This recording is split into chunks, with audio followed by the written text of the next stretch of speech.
Mon message aujourd'hui dit pardonner à quelqu'un, pardonner à un homme. C'était une émission de la radio, un message de radio et le Seigneur m'a dit, non, je ne te demanderai pas de le prêcher à la radio, mais à l'église.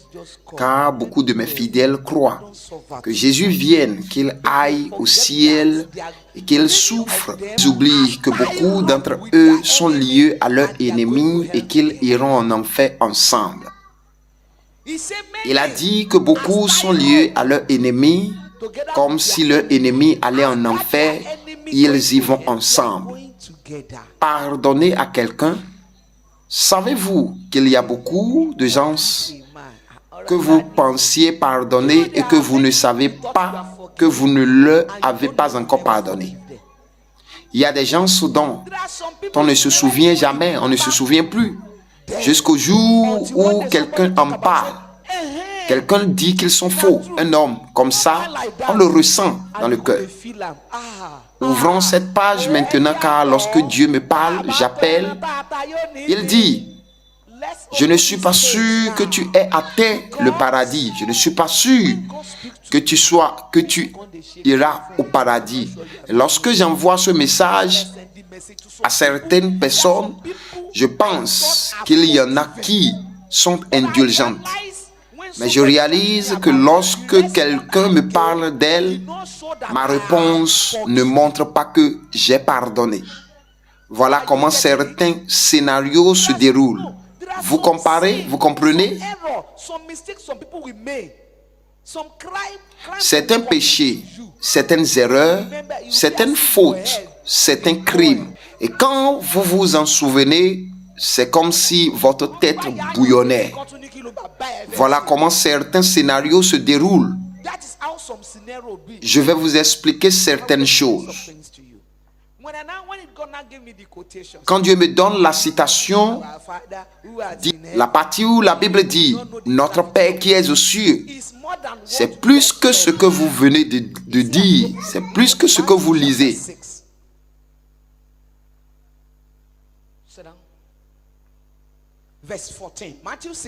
Prie le livre de Matthieu, chapitre 6, verset 14.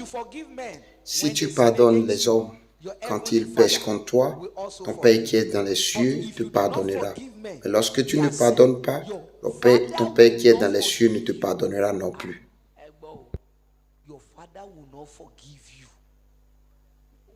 Alors, quelque chose d'autre me dit, tu n'as pas besoin de pardonner à qui que ce soit, car il le mérite. Non, pardonne à quelqu'un pour te libérer. Si j'ai besoin de liberté, il faut que quelqu'un me pardonne, car la condition posée est la suivante. Si tu ne pardonnes pas, ton Père qui est dans les cieux ne te pardonnera pas. Et si ton Père ne te pardonnera pas, qu'est-ce que cela signifie? Quelle est la situation? Quelle serait la solution? Le feu de l'enfer. Le feu de l'enfer, sais-tu ce que cela signifie? Alors, je vais maintenant souffrir encore. Il y a des péchés que quelqu'un commettra envers toi. À ce moment-là, on a l'impression que le tonnerre va éclater instantanément. Et c'est énervant. Cette personne énerve, n'est-ce pas?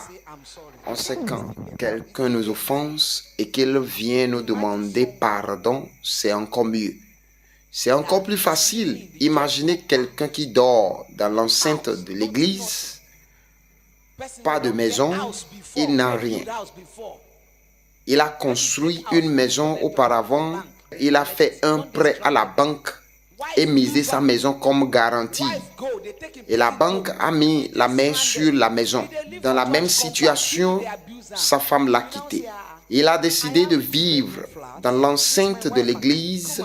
Les gens l'insultent. Vous dites maintenant que vous avez un appartement de 2 chambres avec votre femme et votre enfant et qu'il peut venir se loger. Ce monsieur a couché avec votre fille de 6 ou 7 ans. Vous parlez. Et cet homme va maintenant dire, croyez-moi, il a l'intention de me renvoyer de la maison parce qu'ils en ont assez de moi. Et partout, ce monsieur raconte de n'importe quoi.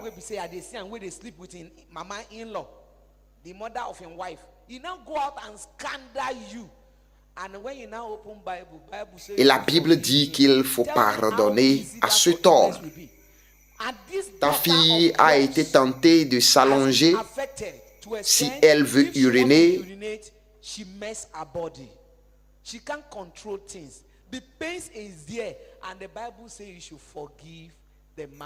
je crois que tu comprends.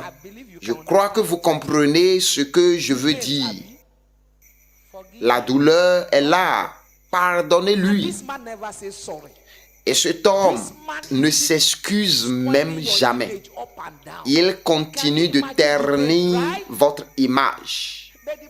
Vous imaginez la douleur, n'est-ce pas? Mais la Bible dit que si tu ne lui pardonnes pas, ton Père céleste, Père qui est dans les cieux, ne te pardonnera non plus.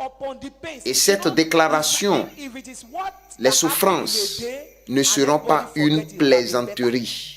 Cette fille continue de soigner son problème. Vous voyez votre fille de 12 ans mouiller son corps à l'école. Les enseignants vous interpellent. Oh mon Dieu, que vas-tu faire à cette fille? Vous allez à l'école et vous voyez que le maître a mis votre fille à l'écart. Elle sent mauvais.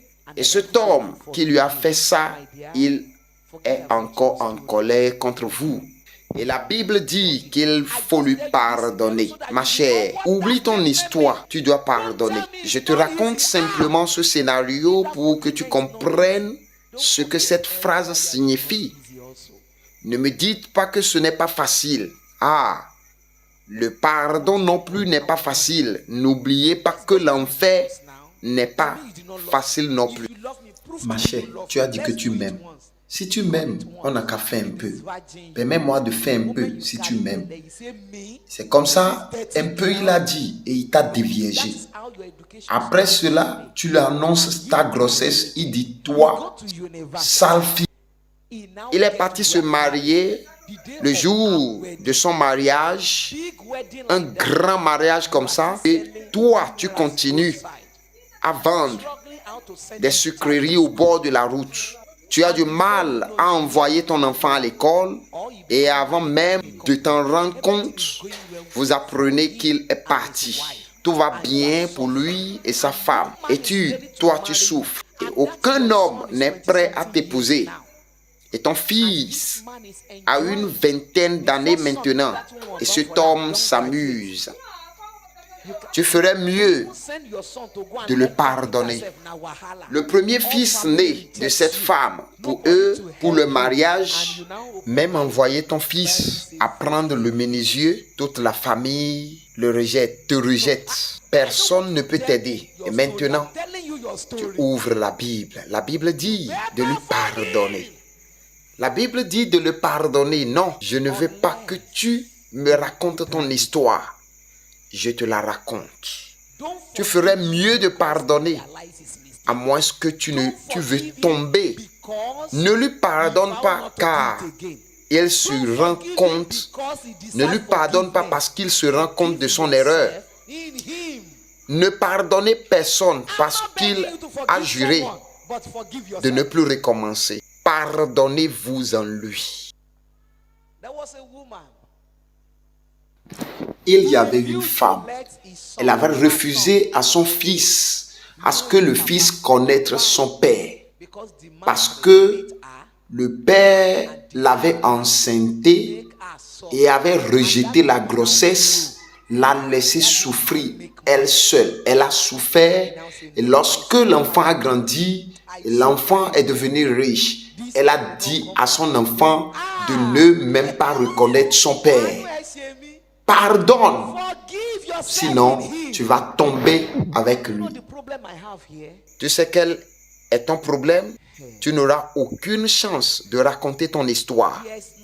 Et même si tu la racontes, qui t'écoutera?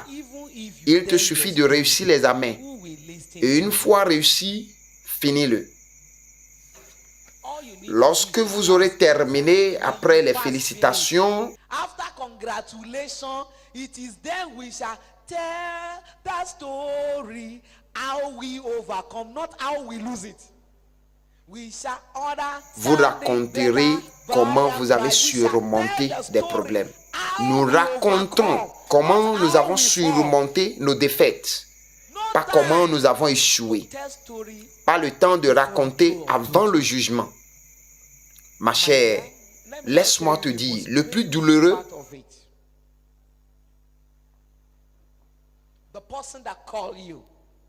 la personne qui t'appelle, qui dit, changeons cet homme de poste. Tu dis non. Tu dis non. Tu ne vas pas changer. Tu ne vas pas les rejoindre dans de mauvaises choses. Ils vont mettre quelque chose dans ton bureau et le reste de cette imposture vont les mettre sur votre propre bureau. Et cet homme dit, ah, il m'a appelé le mois dernier à ce sujet. Je dis, allons, je ne ferai pas de mal. Et maintenant, il t'appelle. Et tout le monde te condamne. Tu as perdu ton travail, ton boulot. Il t'arrête même avec la police. Et cette nouvelle va plus loin. Tous tes amis proches, ta petite amie timide, tout te fuit. Ils te traitent de personne qui fait de gris-gris, que personne ne te fasse plus confiance. Personne ne te fasse plus confiance à cause de ce sujet. Dis-moi, juste à quel point c'est douloureux. Ou quelqu'un qui a commencé à avoir des hauts et des bas. Ah, je rêve. Ou elle veut m'amener au club de Treuil. Oh, parce que je ne connais pas parce que je connais la cupidité.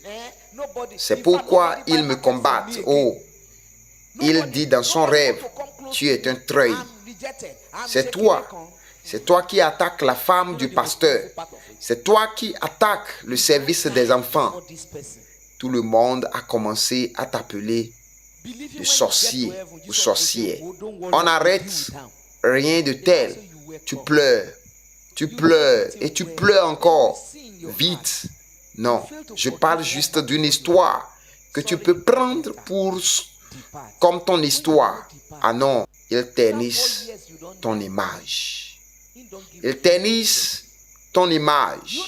Et personne, si je n'achète plus de marché chez toi, personne n'achète plus de marché chez toi. Personne ne veut s'approcher de toi. Tu es rejeté. Tu secoues la tête. Tu sais, le plus douloureux, tu meurs devant cette personne dans cette situation. Crois-le, quand tu arrives au ciel, Jésus te dira, ne t'inquiète pas, je m'occuperai d'eux. Alors, tu te réveilleras, tu fais tout bien, mais on voit dans ton cœur. Tu n'as pas pardonné à un homme avant de mourir. Désolé, tu ne peux pas entrer là-bas. Tu pars maintenant, après 4 ans. Pas. Il n'a pas de la vie. Il n'a pas donné la vie à Jésus. Tu sais, en attendant, si tu es ici et quelqu'un t'avait offensé et tu as refusé de pardonner, je t'avertis et je te commande. Je ne te supplie pas. Comment te supplier pour ton éternité? Je te commande. Commence par pardonner dès maintenant. Pardonne dès maintenant. Et c'est pourquoi j'avais dit dans le début de mon message que si, lorsque vous vendez des assiettes cassables, ne mettez pas vos marchandises là où quelqu'un vend de moutons. Parce que lorsque le mouton va traverser ou va se décharner, il va casser toutes tes assiettes.